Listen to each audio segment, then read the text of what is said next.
साथ उसने अपने रिश्ते का तल्लक वहां पर जाहिर किया, अपने ईमान का इजहार जाहिर किया कि खुदा ने कहा कि तू जिस चीज से सबसे ज्यादा प्यार करता है ना, हाँ, वो क्या कर, मुझे दे।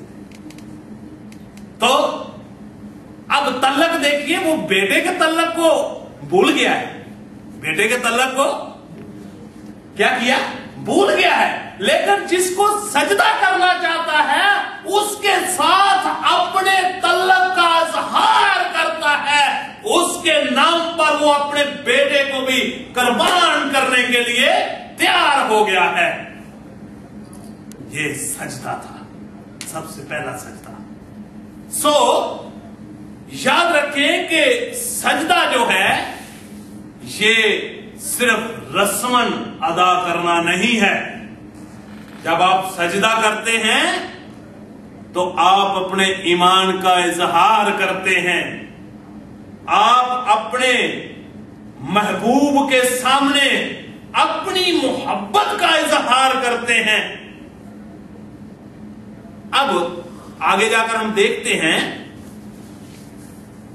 कि सजदे के लिए आपको याद होगा कि खुदावंद यीशु अल मसीह को भी अगर रस्मन होता तो खुदावंद यीशु अल मसीह को भी इब्लीस आजमाने के लिए ले गया था ना, लेके गया था। आपको याद होगा ये वाकया मत्ती की अंजील के अंदर उसका 4 बाब उसकी 9 आयत को अगर आप तलावत करें तो वहां पर आपको मिलेगा। घर जाकर इसको जरूर तलावत कीजिएगा, हवाला नोट करें। मत्ती की अंजील उसका 4 बाब और उसकी 9 आयत को, और वहां पे लिखा हुआ है, और उसने कहा, यानी कि किसने कहा, इब्लीस ने कहा कि अगर तू झुक कर मुझे क्या करे, सजदा करे, मुझे सजदा कर दे तो ये सब कुछ क्या कहता है। आप सजदे के मानी को समझिए, सजदे के मानी को समझिए कि यहां पर इब्लीस कहता है कि अगर तू झुके, सबसे पहले मैंने जैसे बयान किया कि सजदा जो है ये सर को झुकाना है, किसी भी चीज के कदमों में झुक जाने से ही सजदा कंप्लीट होता है। और यहां पर इब्लीस कहता है कि क्या कर, कि तू अगर झुक कर मुझे सजदा करे तो ये सब कुछ तुझे मैं फिर ये सारी चीजें तुझे दे दूंगा। यीशु ने क्या कहा आगे से, खुदा ने बिला अख्तियार अपने मुंह से अल्फाज निकाले कि ऐ इब्लीस यहां से दूर चला जा,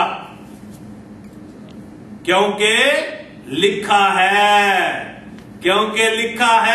कि तू खुदावंद अपने खुदा को सजदा कर और सिर्फ उसी की इबादत कर। और रसूल आजम कहता है, ऐ प्यारो बुत परस्ती से क्या करो, भाग जाओ, बुत परस्ती से दूर चले जाओ।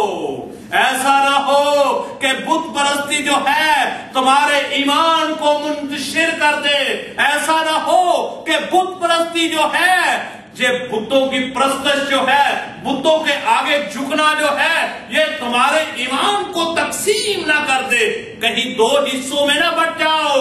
इससे पहले कि ऐसा वक्त आए तुम क्या करो, तुम बुत परस्ती से भाग जाओ। अगर अगली आयत की तलावत करें तो वहां पे लिखा हुआ है, मैं तुम्हें अक्लमंद समझकर ये बात कह रहा हूं, मैं तुम्हें अक्लमंद समझकर ये बात कह रहा हूं। ये याद रखें कि ये नसीहत किन के लिए है, अक्लमंदों के लिए। किन के लिए है, अक्लमंदों के लिए, अक्लमंदों के लिए नसीहत है।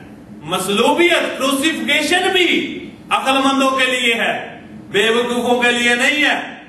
आप पढ़ के देख सकते हैं करंथस की कलीसिया को रसूल पौलुस का खत, वहां पे लिखा हुआ है कि सलीब का पैगाम जो हलाक हो रहे हैं उनके लिए तो आज भी बेवकूफी है।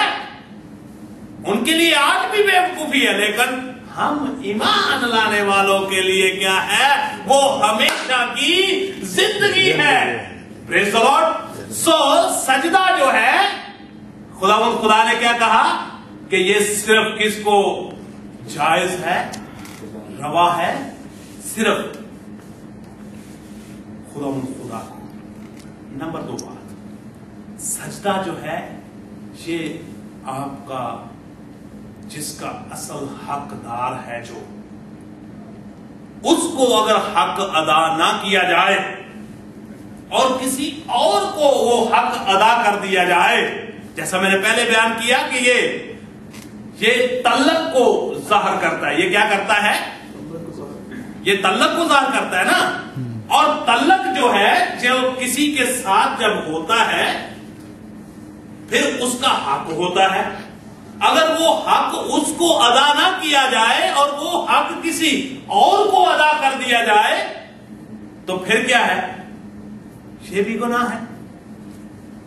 یعنی کہ سجدہ جو ہے یہ جس کا حق ہے جس کو سجدہ کیا جائے، کیونکہ جیسا ہم نے پیدائش خروج کی کتاب میں سے ہم نے تلاوت کی کہ میں تمہارا خدا تمہیں کہاں سے نکال لایا، تمہیں گناہ کی غلامی سے نکال لایا، تجھے مصیبتوں میں سے نکال لایا، تجھے جو وہاں پر تجھ سے وہ دن رات کام کرواتے تھے اس سے چھڑا کر لایا، میرے سوا کسی اور کو.